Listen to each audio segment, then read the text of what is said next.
Welcome back sa akin channel. For today's video ay gagawin po natin ang driller machine, ang Auger gasoline ground driller machine.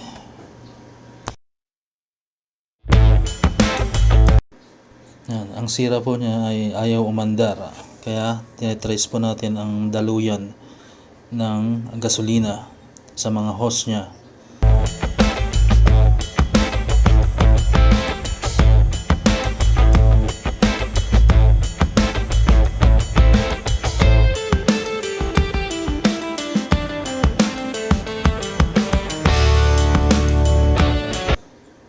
At yun nga po, ay binuksan na ang karburador para malaman kung marumi lang ang karburador o palitin ang mga pyesa gaya ng floater at yung pump.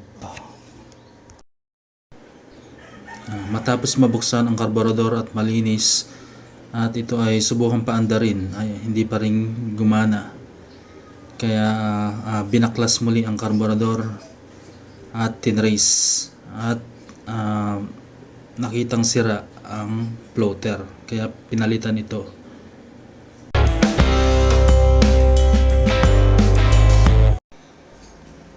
Yung floater niya ay nakitaan ng guhit o bitak sa gitna.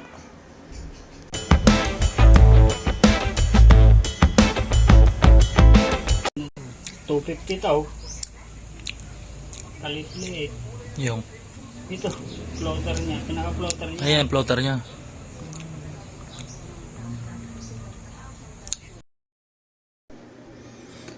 ₱250 ang pinalit na floater.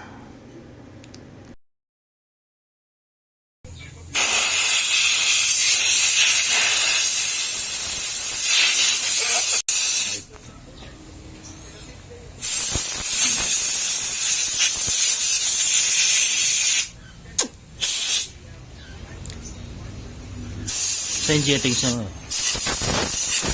Yan. Dito. Ito yung main jet.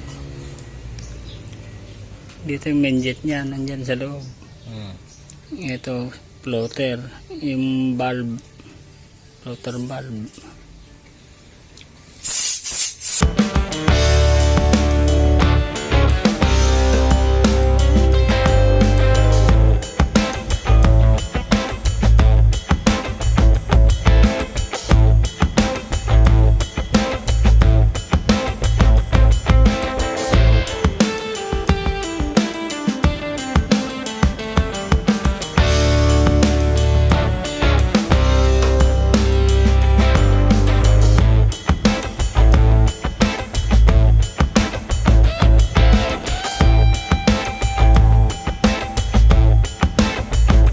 At susubukan muling paandarin sa pangalawang pagkakataon, ngunit ayaw pa rin umandar ang driller machine.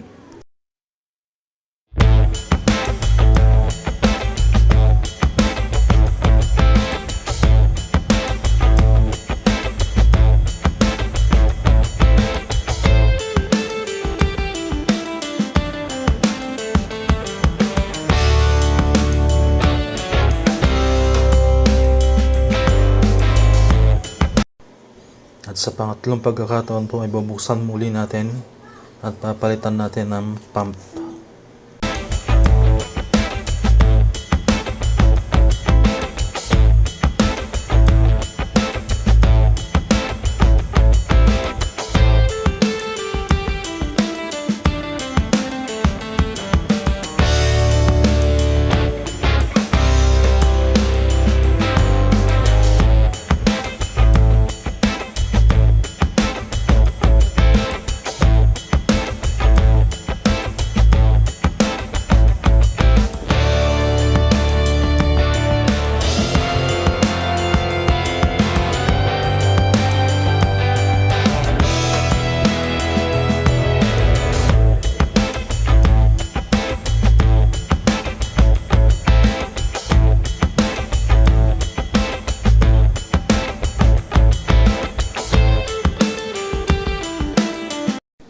Ang pump niya ay nagkakahalaga ng ₱350.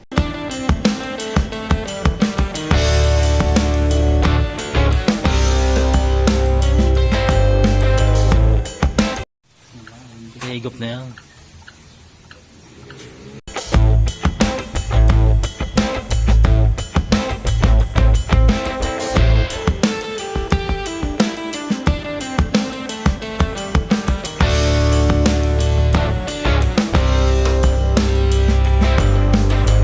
Correct. Saka yung pump. Malutong na pala. Ayan, malutong na po yung pump niya. Ito, ang sira niya yung... Ayan, may bitak na po pala itong ano. Ayan, kitang-kita yung kanya. Guhit. Tsaka ito.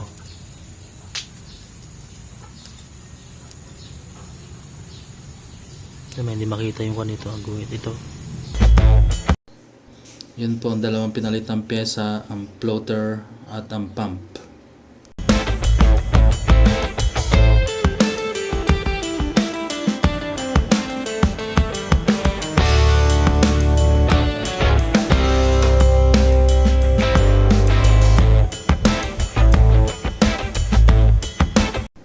Pagkatapos po mapalitan ang dalawang pyesang yon, ay sinubukan uling paandarin.